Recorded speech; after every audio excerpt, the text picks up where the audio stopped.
புதிய காற்றழுத்த தாழ்வு பகுதி உருவாகியுள்ளது. இலங்கை கடற்கரையிலிருந்து தென்மேற்கு வங்கக்கடலில் அது உருவாகி இருக்கிறது. இதுகுறித்த கூடுதல் விவரங்களை நம்முடைய செய்தியாளர் லிபிகாவிடம் கேட்கலாம். லிபிகா, இந்த காற்றழுத்த தாழ்வு பகுதியினுடைய தாக்கம் என்னவாக இருக்கும்?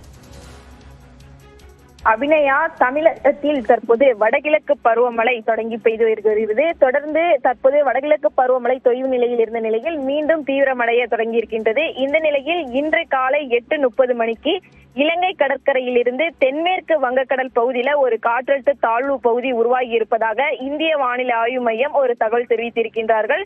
இது அடுத்த 24 மணி நேரத்தில் மேற்கு வடமேற்கு நோக்கி நகர்வதற்கான வாய்ப்பு இருப்பதாகவும் தெரிவிக்கப்பட்டிருக்கின்றது. குறிப்பாக தெற்கு இலங்கை மற்றும் அதை ஒட்டிய தென்மேற்கு வங்கக்கடல் பகுதியில வளிமண்டல மேலடுக்கு சுழற்சி நிலை கொண்டிருந்தது. அது தொடர்ந்து இன்று காலை 8:30 மணிக்கு காற்றழுத்த தாழ்வு பகுதியாக உருவாகி இருக்கின்றது. தொடர்ச்சியாக இதன் காரணமாக தமிழகத்தில் இன்று முதல் வருகின்ற 18ஆம் தேதி வரை டெல்டா மாவட்டங்கள் மற்றும் தென் மாவட்டங்களுக்கு கனமழைக்கான மஞ்சள் நிற எச்சரிக்கை என்பது விடுக்கப்பட்டிருக்கின்றது. அதே போன்று 17ஆம் தேதியை பொறுத்தவரை சென்னை, திருவள்ளூர், காஞ்சிபுரம் உள்ளிட்ட வடகடலோர மாவட்டங்களுக்கும் கனமழைக்கான எச்சரிக்கை என்பது விடுக்கப்பட்டிருக்கின்றது. தொடர்ச்சியாக வடகிழக்கு பருவமழை தீவிரமடைய தொடங்கியிருக்கக்கூடிய நிலையில் தொடர்ந்து இந்த காற்றழுத்த தாழ்வு பகுதி ஆழ்ந்த காற்றழுத்த தாழ்வு பகுதியாக வலுப்பெறுமா என்பது குறித்து அடுத்த அறிக்கையில வெளிப்பெறும் என எதிர்பார்க்கப்படுகிறது.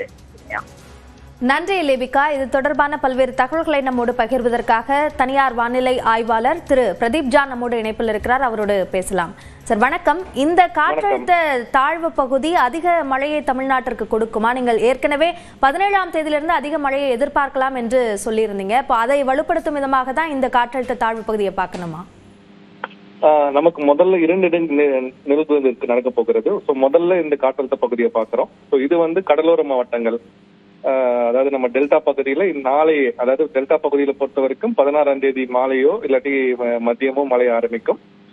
சென்னையை பொறுத்த வரைக்கும் நமக்கு 17ஆம் தேதி நமக்கு மழை, அதாவது 16ஆம் தேதி இரவோ இல்லாட்டி 17ஆம் தேதி காலையோ நமக்கு மழை தொடங்கும். கடலோர மாவட்டங்களுக்கு 17ஆம் தேதி 18ஆம் தேதி இந்த மழை இந்த முதல் நிகழ்வு மூலம் நமக்கு எதிர்பார்க்கப்படுகிறது.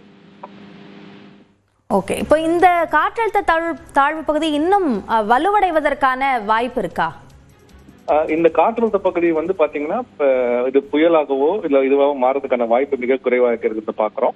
இதுக்கு அடுத்து வருகிறது, அதாவது ஒரு 24ஆம் தேதி அடுத்த காற்று சுழற்சி வரும்போது அதில் நமக்கு மேலும் வலுவடைந்து ஒரு புயல் சின்னமாகவோ இல்லாட்டி புயலாகவோ மாறதுக்கான வாய்ப்பு இருக்கிறத பாக்குறோம். முதல் நமக்கு இந்த 17ஆம் தேதி 18ஆம் தேதி கடலோர மாவட்டங்களுக்கு கனமழை இருக்கிறதுக்கு எதிர்பார்க்கிறோம். உள் மாவட்டங்களுக்கு, அந்த கடலோர மாவட்டங்கள் அருகில் உள்ள உள் மாவட்டங்களுக்கும் நல்ல மழை கிடைக்கும்.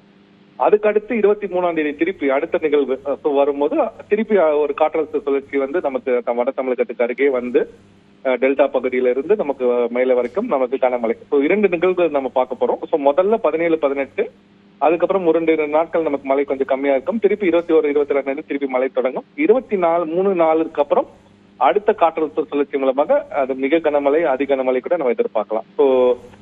17ஆம் தேதியிலிருந்தே நமக்கு ஒரு ஆக்டிவ் ஃபேஸ், அந்த 10 டேஸ் ஒரு கடலோர மாவட்டங்களுக்கு ஒரு ஆக்டிவ் ஃபேஸ் ஆஃப் மழை இருக்குன்னு நம்ம பார்க்கிறோம். இணைப்பில் வானிலை நிகழ்வுகள் சார்ந்த கணிப்புகளை எங்களோடு பகிர்ந்து கொண்டமைக்கு நன்றி திரு பிரதீப் ஜான்.